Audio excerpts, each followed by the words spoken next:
Welcome to Belmont Poetry Night. I'm Monica Korde, your host and the Poet Laureate of Belmont, California. We meet on the third Tuesdays of every month to celebrate the spoken word as makers, listeners, and admirers of poetry. We come with featured guests sometimes and an open mic always. Although we may still not be at our favorite physical venue, the Belmont Library, since the pandemic, our thriving poetry circle has transitioned to this virtual space, and I am grateful this allows me to welcome poets and listeners from across the globe. It would be lovely to know which part of the world you are joining me from. So please share in the chat. Thanks for joining me and zooming in. Palabras Poéticas. Our theme for tonight honors the Hispanic and Latinx Heritage Month, celebrated in the United States from September 15 through October 15. And while I was curating this month's poetry night, I chanced upon some lines from a poem by the Chicana poet and activist Lorna de Cervantes. And these are the lines. Estos son mis armas, la computadora, la video, la pluma.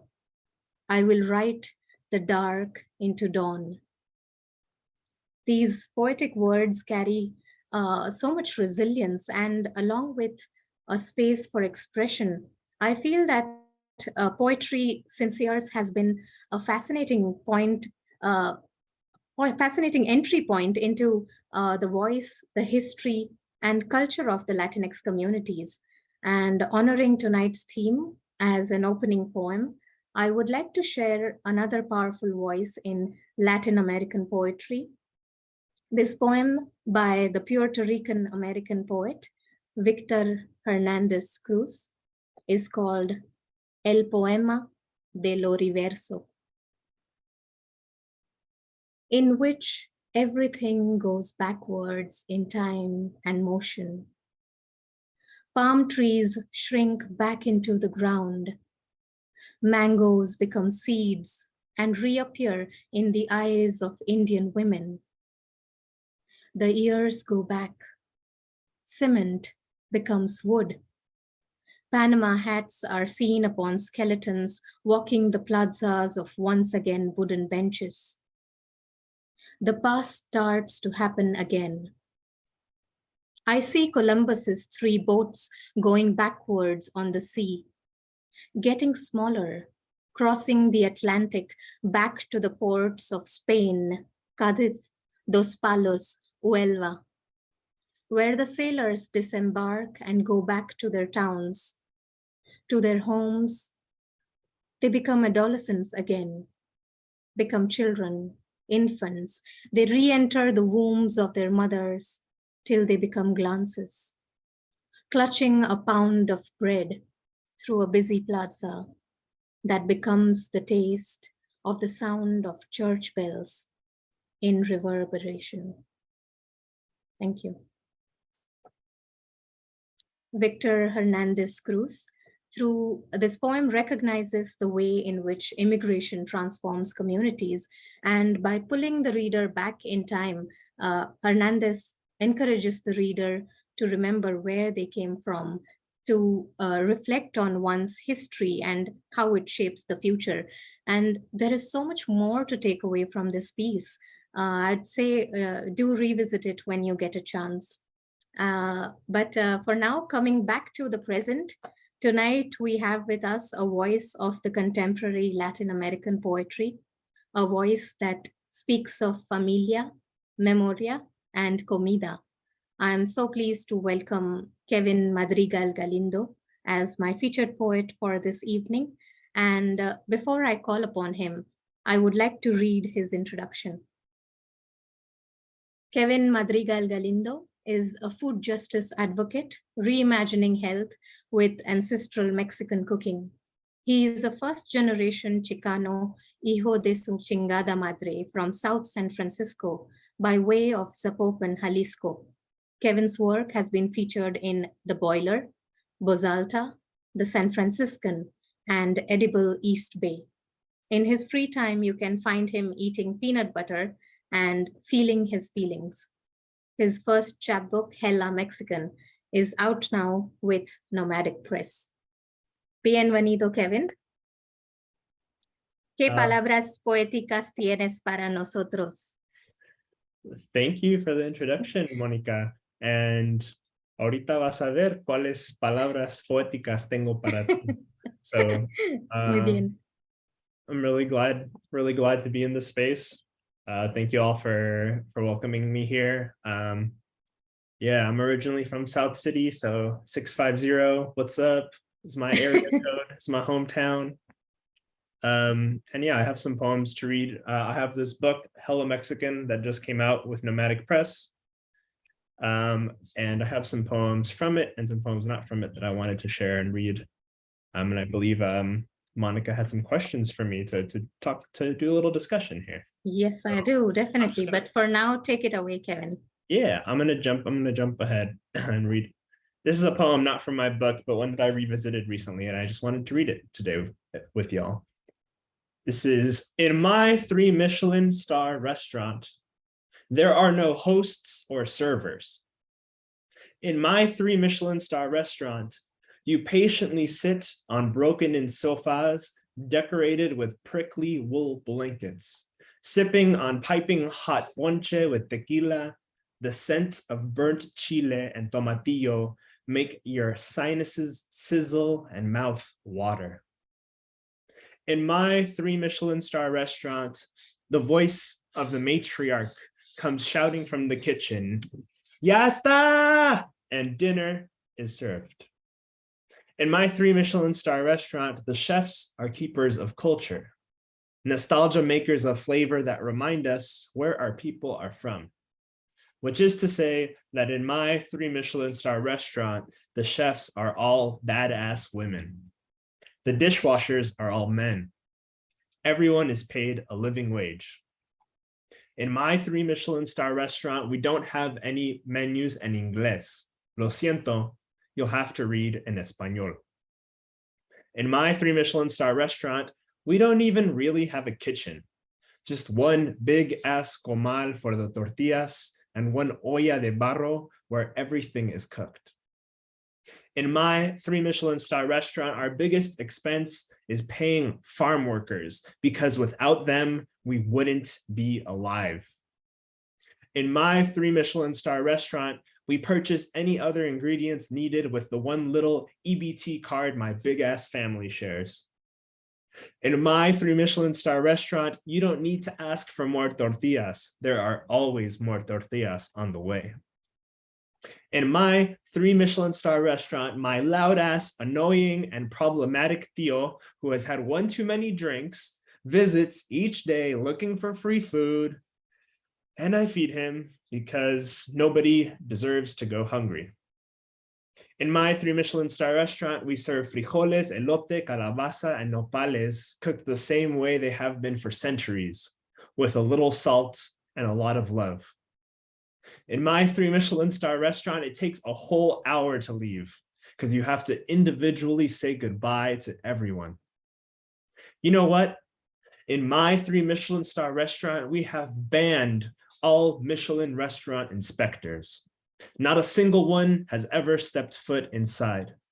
Regardless, my 3 Michelin star restaurant is still reviewed and will always have 3 stars to the outside world. But on the inside, we have unearthed the system that upholds these man-made stars and destroyed it. We repopulated the dark night sky with galaxy, an endless number of microscopic suns illuminating all darkness in the world. Impossible to count, exactly like the stars at my Michelin-starred restaurants. Thank y'all. And continuing with that, this is another piece. This is a piece from my book. There's 2 pieces in the book. There's gracias and then de nada. I'm just going to be reading de nada for you today. So this I wrote this, I want to say I first wrote this, I think in like 2019, maybe 2020. But when this book came out this year, I think the edits and just the change the things that I decided to change, it kind of became like an ode to all the essential workers that kept us alive through the pandemic. So this is de nada. To the people who I say gracias to, I owe todo. I owe everything. My privilege was built on their sore, tired, and persistent backs. I say gracias to the cook who left behind family to nourish me. He says de nada. I say gracias to the cashier at the bodega who works overtime to provide me with affordable groceries. She says, de nada, mijo. I say gracias to the grandfather busboy who brings us coffee right as we sit down. Decaf, just how my mom likes it. He says, no hay que, de nada. My privilege is the product of their strife, of their dedication to providing a better life, sacrificed all just to realize a dream that they themselves would never live. But I will. So I want to say gracias to the cook, the cashier, the busboy, to the janitor, the baker, the truck driver, to the hostess, the shopping cart collector, the dishwasher, to the underpaid essential worker, to the immigrant that has endured shitty jobs, to my apa, my ama, my carnal, and my carnala. I want to say gracias. And just this once, I hope they will say, para ti, mijo, de todo.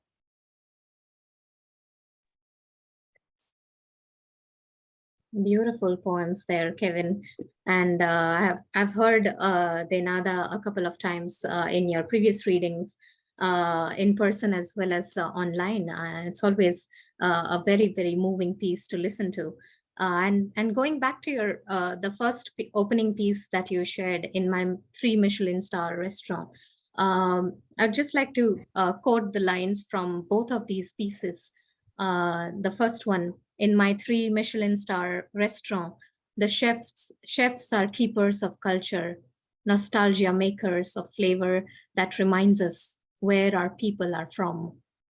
And the next poem, which opens with these lines, to the people who I say gracias, to I owe todo, I owe everything. And I noticed the technique of repetition that you've employed in both these pieces not only heightens poetic effect, but it also reinforces your message. And like I have told you before, it's not often you meet people equally passionate about food, health, and poetry in conversation, especially with the spaces that you inhabit as an entrepreneur, a food justice advocate, and as a poet. What I'd like to bring into our conversation is the idea that food is not something edible and sustaining. It is also a cultural object. And what's reflected in your work is that celebrating the culinary heritage can open up deeper explorations into spaces like family, memory, lineage, and identity, and also ways in which the Latinx communities can be fostered and nourished. Tell me, how are these experiences informing your writing? Yeah, thank you. Thank you for shouting out all those lines, Monica, and noticing that. Yeah, I think a big part of it does have to do with even the beginning of like why I started writing. So I'll share that story really briefly. I helped start a nonprofit in 2016 called Farming Hope, and it's a nonprofit restaurant based in San Francisco that specifically works and trains folks that have experienced homelessness and incarceration in a paid on-job like employment opportunity. So the idea is to really just try to provide something that can help people get some sort of sustainability, some sort of thing that they can do while figuring it out, and especially in a city like San Francisco. And while I was doing that, there was just a lot of stories and a lot of things that kept coming on my mind. I mean, I was like, I think at some point I was like 23 or 24, And before I would go to bed at night, I would be worrying about like making enough money so that the homeless people we were employing could actually get paid and like afford the services they need to get to. And it like took a bigger toll than I think I expected. I don't know if anybody could really like understand, I guess, the toll that that takes on you, or just really trying to work in that type of space and being empathetic, just trying to like really understand what people are going through. So I started writing like initially just as a way to help me process my own feelings and my own thoughts and emotions about that. It was very like meditative and reflective for me. So I feel like, you know, embedded in that is all of the values that you were just talking about and mentioning, which is like working alongside people in nonprofit world, working around food. Food is such an important thing that touches all of our lives. I think like the most important stories, the most important aspects of our culture, no matter what culture you're from, are passed down around some aspect that involves food, whether it's even if it's just like getting together around the food and then having those discussions. At the very least, you know, there's always some attachment to, you know, what we grow in the planet, what we grow, how we survive, what we thrive off of. So yeah, I think the food for me is just it's like a infinite resource of inspiration, food and nature, the food and the nature that creates it. So I think just a combination of like understanding that and having that interest, and then also just using poetry and like writing as a form of honestly kind of individual therapy and a way to just like help you get things out there that you don't normally think about or don't normally process.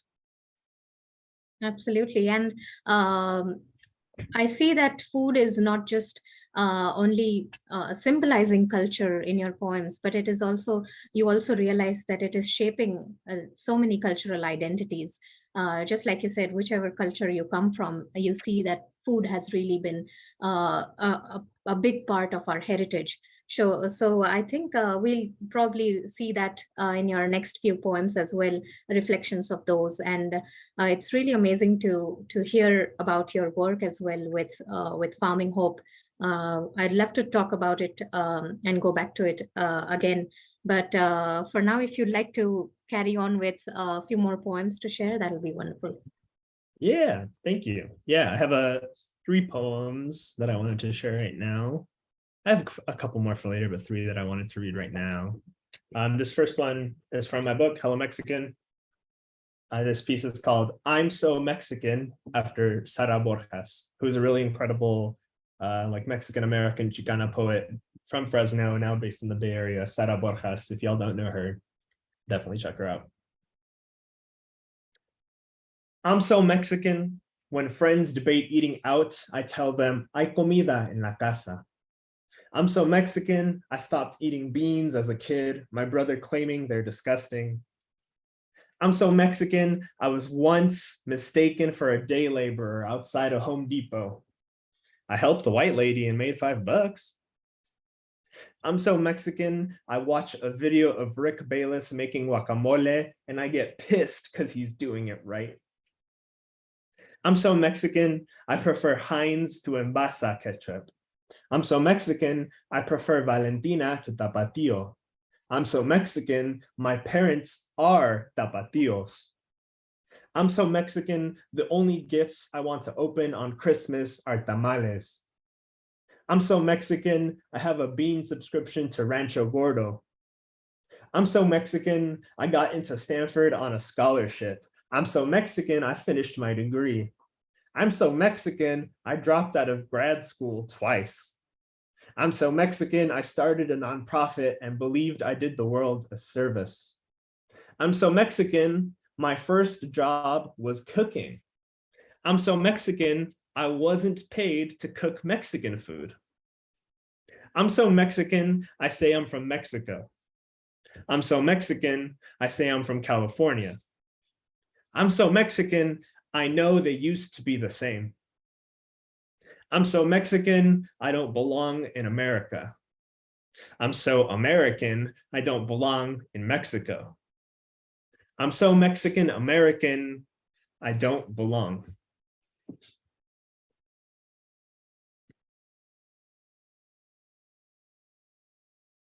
Thank y'all.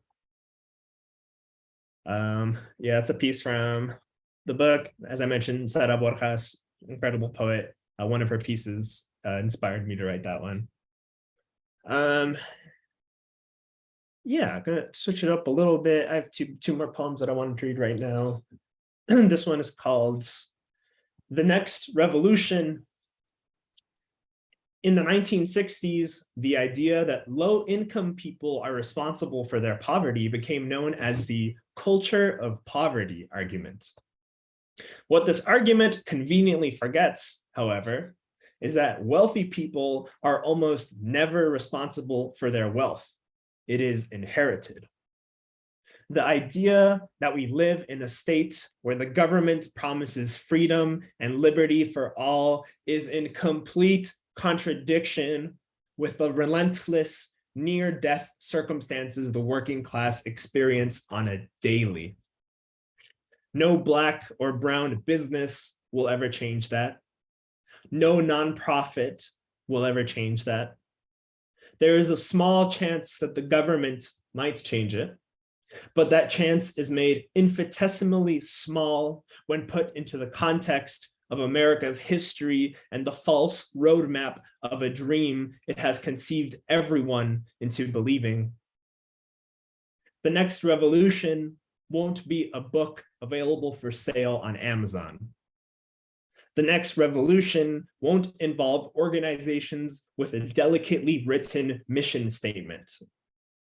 The Next Revolution won't be streamed, televised, or behind any sort of paywall. The Next Revolution won't please everyone, but it will free us all.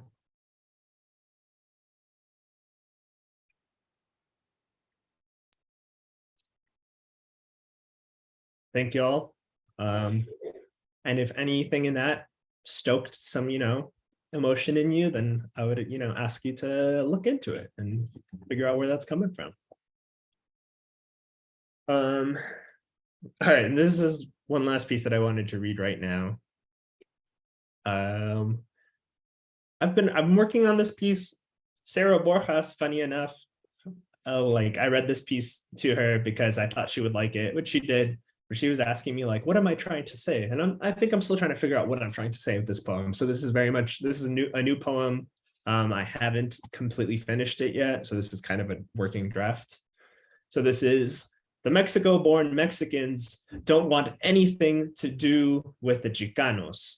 The American-born Mexicans are Chicano curious, but their parents have told them to stay away from political affiliations. There are Spanish people masquerading as Latinos, and there are full-blooded Latinos unsure of their identity because they don't speak Spanish. Latinos fight one another over suffix variations of X, E, and at. Latinx is criticized by the older generation for sounding silly, where Latinat is criticized by the newer for not being inclusive enough. Most people in Latino America prefer Latine because it sounds more natural than Latinx. There are people who pronounce Latinx as Latinx, and we call those people gringos. I, of course, identify as Chicanx, but if my abuela heard me say that, she'd ask, ¿Qué es eso? I would respond, Eso es queso, and we'd both laugh. The Chicanos are trying to unify the Mexico and America-born Mexicans, but saying you're Chicano may garner a foul look. At the very least, being Chicano is better than being a gringo. Though, once all gringos unite behind being called gringex, it may be too late for us to fight back. Wow. You are on fire, Kevin. Fantastic pieces, all of those. And I see that you are calling out such, to take notice of such important things here in each of the pieces. And I see there is humor and sarcasm, but also so much resilience in the poems. I'd like to quote lines from each of the pieces you have just read to us, and your voice was coming through so strong and beautiful in each of them. The first piece that you shared, I'm so Mexican. And I'm taking the final lines from each of the pieces you just shared, just to uh, go back to the endings, which are so powerful in their own right. The first one was, I'm so Mexican, I don't belong in America. I'm so American, I don't belong in Mexico. I'm so Mexican American, I don't belong. And that's a hard-hitting line.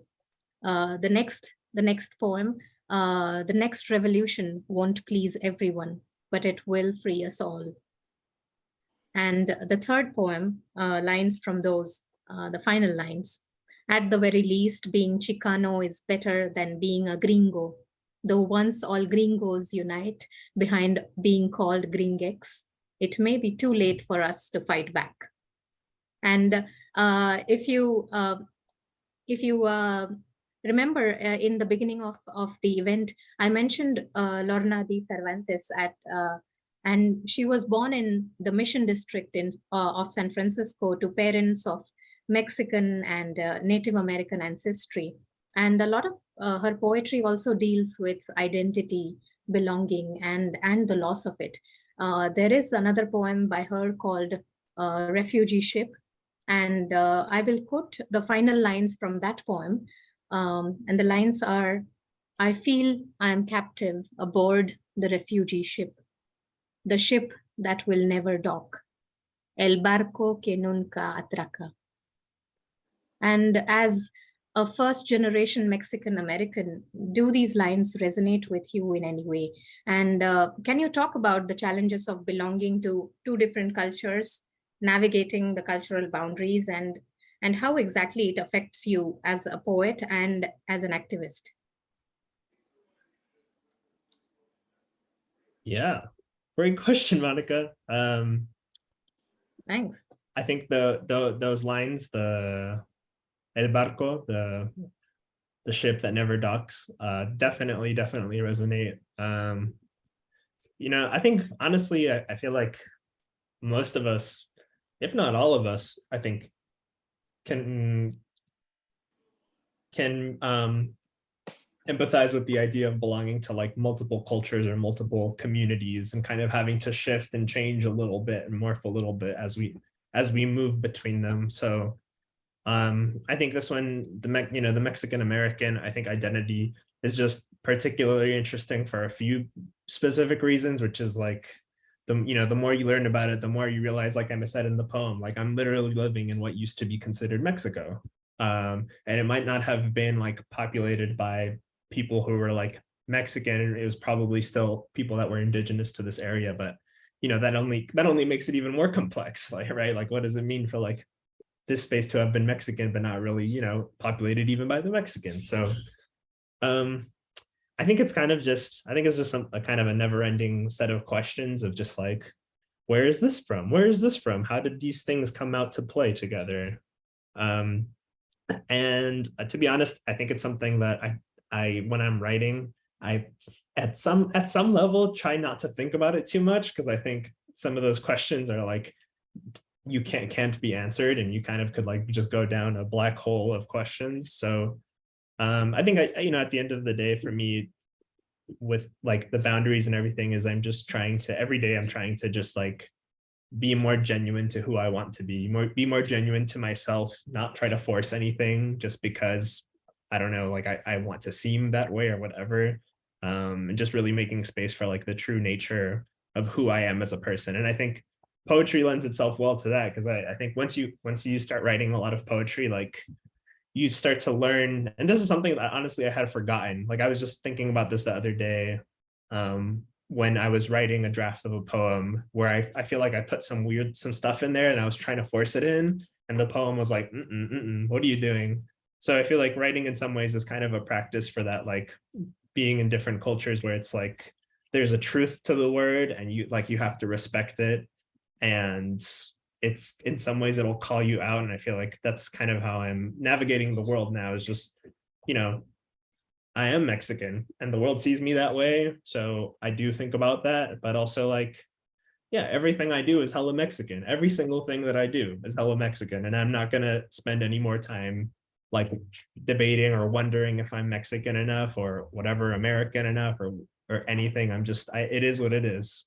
And I think that can be a little bit, I think there can be a little bit of a feeling of like being exiled in that, or just being kind of isolated, but I think it's made a lot better. It's made so much more manageable when you just, you have friends and community that are people that have similar cultural like affiliations or similar backgrounds as you. So the poetry community for sure also has helped with that. Like there's so many amazing Chicano, Chicanx, Latino, Latinx, all of the X's poets that I feel like very, very very lucky to be in community with. A couple of them I see in the Zoom call here. I'm not going to call them out right now, but they know who they are.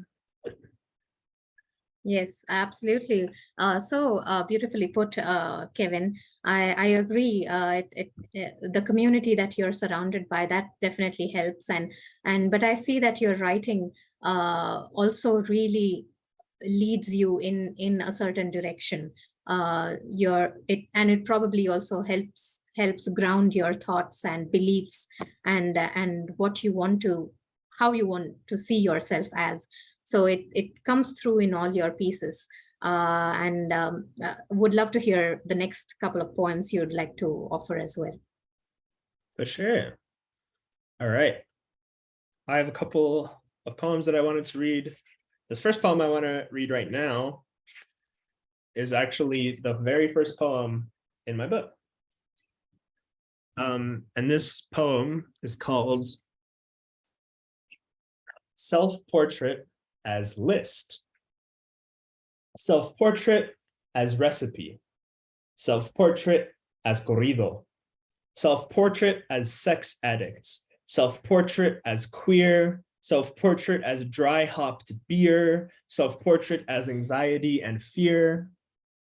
Self-portrait as huevos rancheros. Self-portrait as boy in his abuela's wedding dress. Self-portrait as, are you sure he's not gay? Self-portrait as disobedient poodle mutt. Self-portrait as el fajo coming to whoop my ass. Self-portrait as a pair of shoes stolen through broken glass. Self-portrait as non-stick frying pan. Self-portrait as Kevin, the mischievous kid from Home Alone. Self-portrait as childhood fight for the red Ninja Turtle. Self-portrait as 3 freshly picked squash blossoms, now wilting.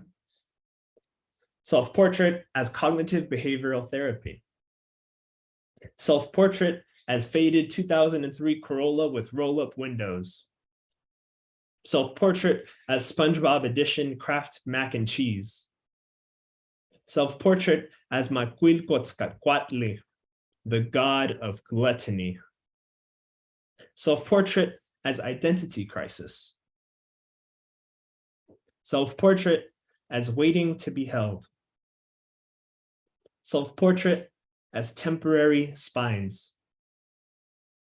Self-portrait as nopal that grew from concrete, its fruit on the way.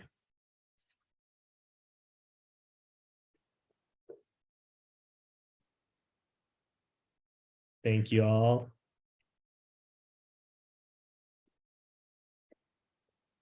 And then I'm going to read this piece.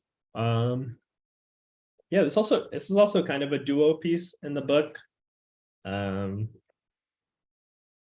I'll say that much, and then you can find out the rest if you care to find the book and read it.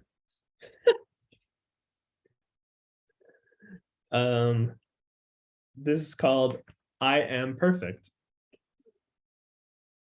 And in the suit of perfection, I've realized something important.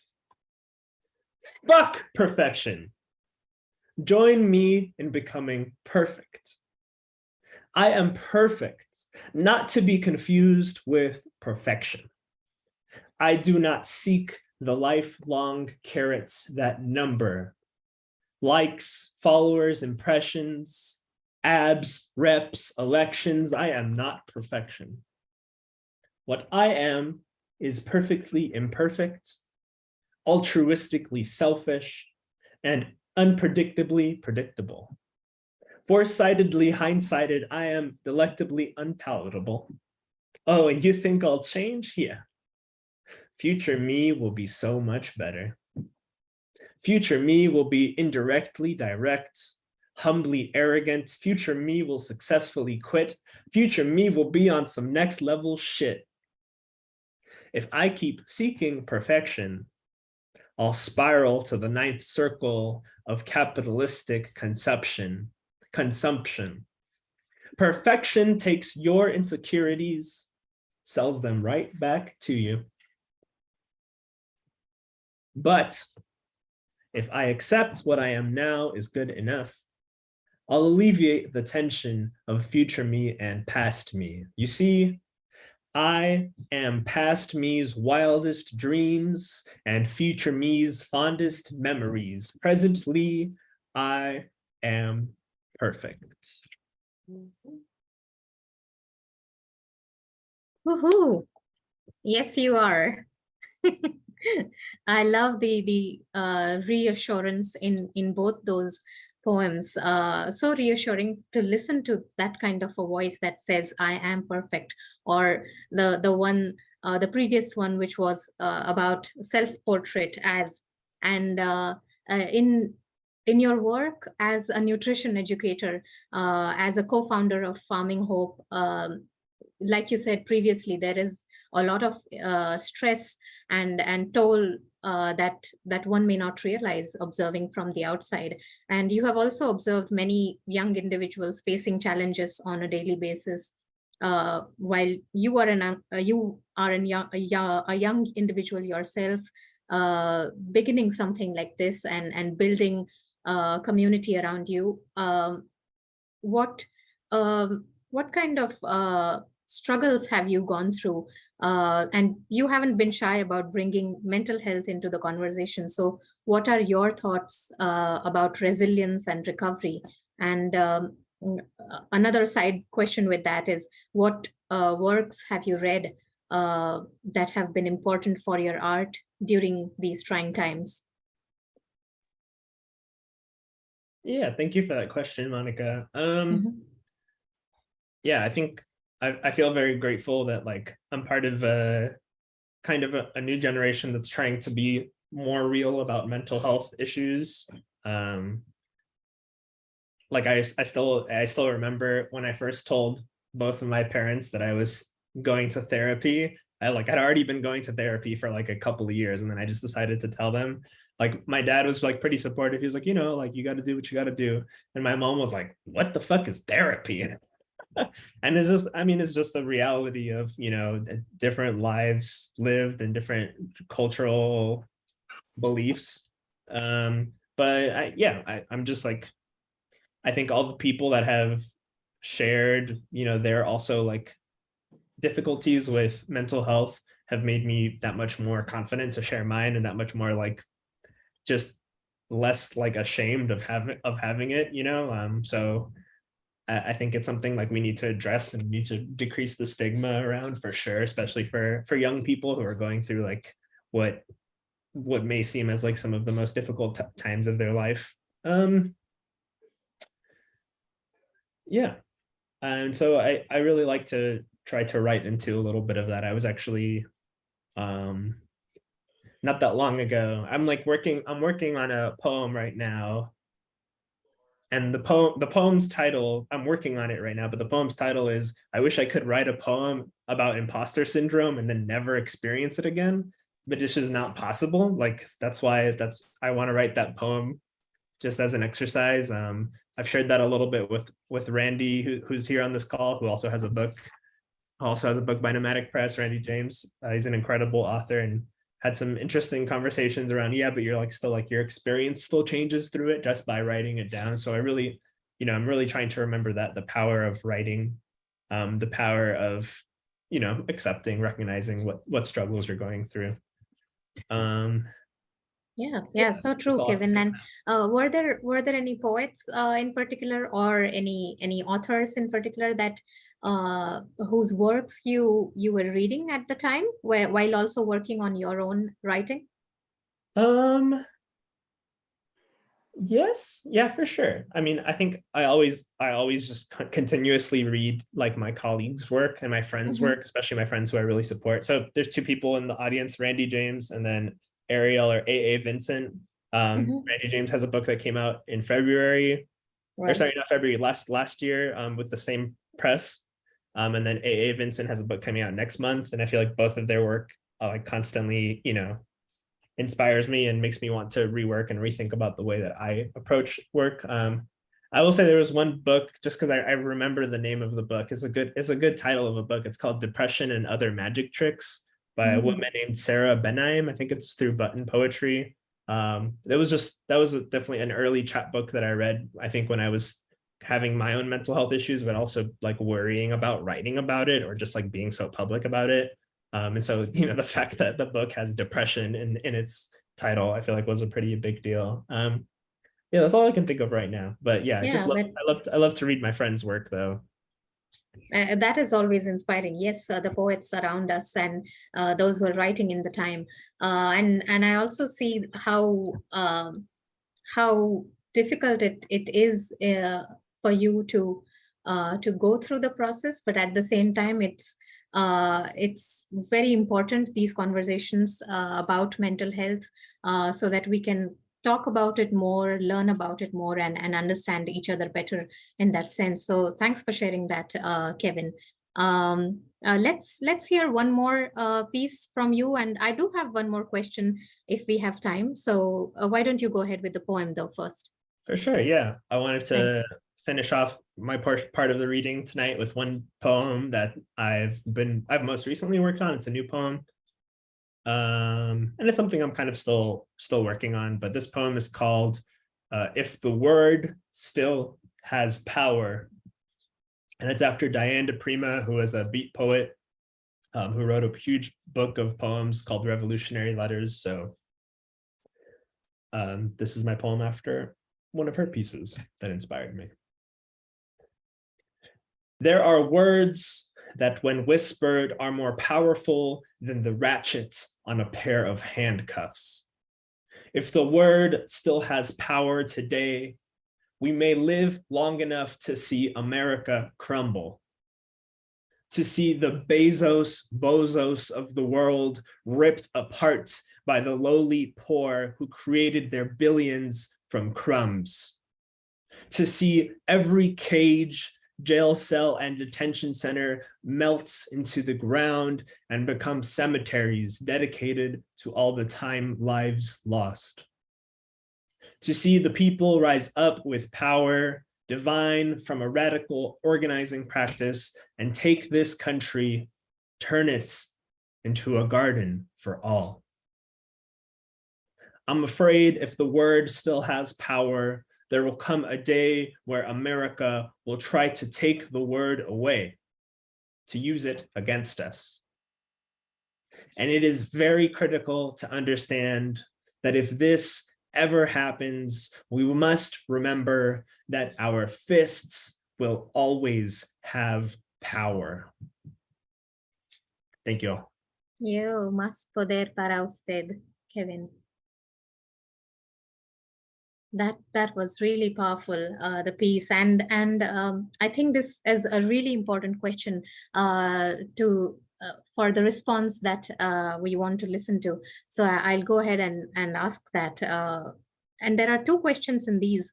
Your poems seamlessly synthesize the personal and the political voice of a poet. Do you feel you have a choice what you write about, or are you captive to what you need to write? And also, as a Chicano poet writing today, what changes do you see in the literary landscape for writers of color? All great questions, Monica. Thank you for taking time to put together such great questions and think of such great questions. It is an art in itself, in and of itself.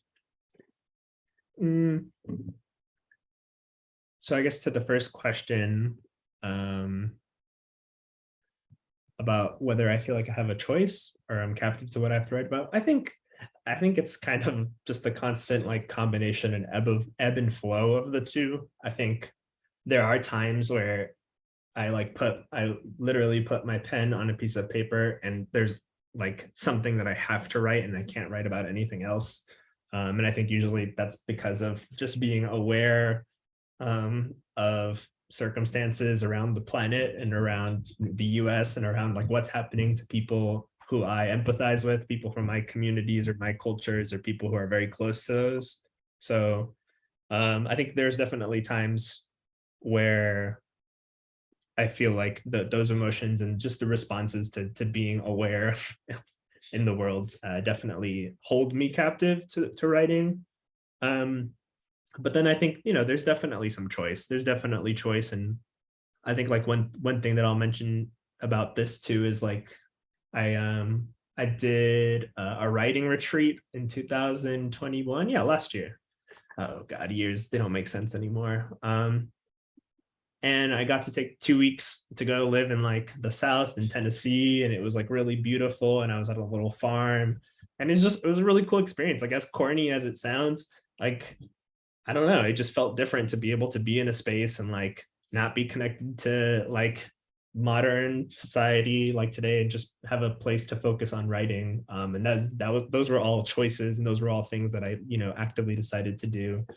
Yeah, and I think it's important to remember like the power of writing and the power of poetry, or just writing, any writing in general, for both, I think, like a more radical, like real experience, and then also for like a very personal, self-healing, beautiful thing.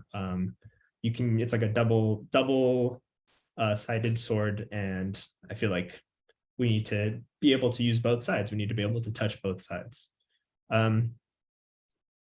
Absolutely. So well said, Kevin, and muchas gracias. Your poemas are nurturing and deeply encouraging in sharing this thought that it is solidarity that will bring true fulfillment to the comunidad, to the self, and your work also inside poetry and outside of it reveals that our conscious efforts can bring growth to those Latinx communities who strive to make our lives better. So I'm grateful in knowing this and for your nourishing reading tonight. I'm sure everybody is deeply nourished by it. I'll open the floor up briefly for any questions or comments people might have before we close this segment. So while you all do that, please feel free to unmute yourself.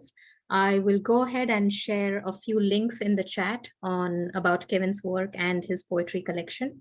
So yeah, go ahead if you have any comments or questions or compliments for Kevin. I love the reading, Kevin. It was great. Thank you, Kevin, for sharing those powerful, powerful pieces with us tonight. I enjoyed each and every one. Thank you so much.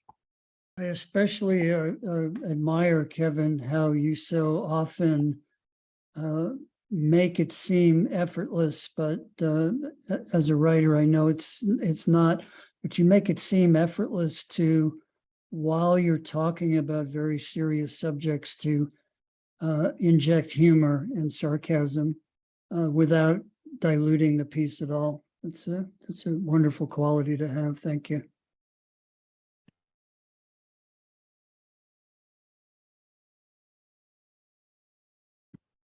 Really enjoyed the poems. Thank you for reading.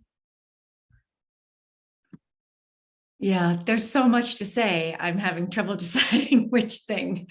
I love the sense of the thread with this long history of sort of activist poet in a direct voice. That's really moving to hear, very effective. I felt like a little bit of Sonia Sanchez was in the room. And, I once heard her read, and something you said reminded me of that, which is, if you feel moved by this, you think about it, which is also something she would say, if you're moved by this, I'm not reading so that you can tell me how nice my poem is. I want you to go do something. And so that's wonderful quality.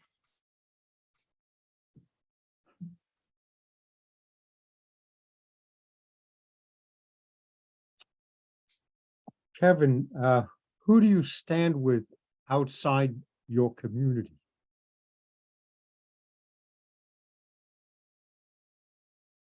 That's a interesting question, Peter.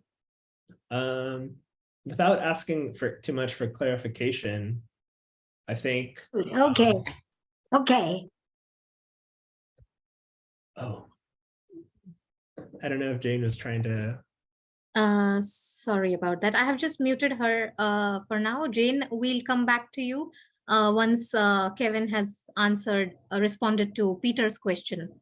So for now, I'll just put you on mute. Thank you. Let me know. Got you. I think in general, I think the biggest generalization that I could make that I would feel comfortable saying is I think I just stand with any communities that are facing some sort of like oppressive regime. And I think, unfortunately, the reality is like there's a lot of communities that are experiencing that right now, like both communities here domestically and internationally. Yeah, I think I always stand with people who are being unfairly oppressed and who are fighting for their own liberation or their own independence.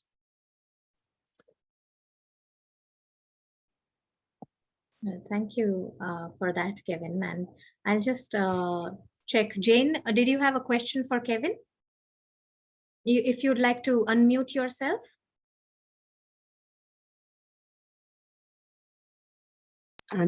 Okay, now you can hear me. I have a comment. Yes. And for Kevin, in case you have to identify your genre, I would say that it is the quintessential confessional poetry form. And that's why I loved it, because it was so sincere, so personal, so truthful. And I thank you very much. Cool. Thank you all. Thank you all for all those really, really kind words. I'm grateful to have been here and to share some poetry with y'all. And yeah, I hope just kind of how Monica was, or not Monica, somebody was reinforcing like or no, somebody, was it Veronica, mentioned the Queen Sonia Sanchez. I don't know if that's not a word, that's not a person I would compare my poetry to, because it's another level. But yeah, I do feel like poetry, especially when it's written by people of color, women, anybody that has any sort of their identity that has been targeted, it needs to be used as a revolutionary and political tool. And so I do think that will make some people uncomfortable, or that will make people just question things or think a little bit more. And it's important to start talking about some of those things. Well, yes, rightly said. So, Kevin, poetry, that's the beauty and the work that poetry does, is that it lets you question things around you, which is so important, I feel. And I'm really grateful for everyone being here, and thank you so much for listening. And Kevin, I wish you the best in all your endeavors, like I said, inside poetry and outside of it as well. And I hope you too enjoyed this reading and sharing in the conversation tonight. So thanks very much again. Yeah, thank you. And with that, we are going to stop the recording this segment now. Those of you who are in the Zoom room, please stay online for the open mic segment of the evening. To the YouTube audience, thanks for joining in, and hope to see you for next month's virtual Belmont Poetry Night. Good night.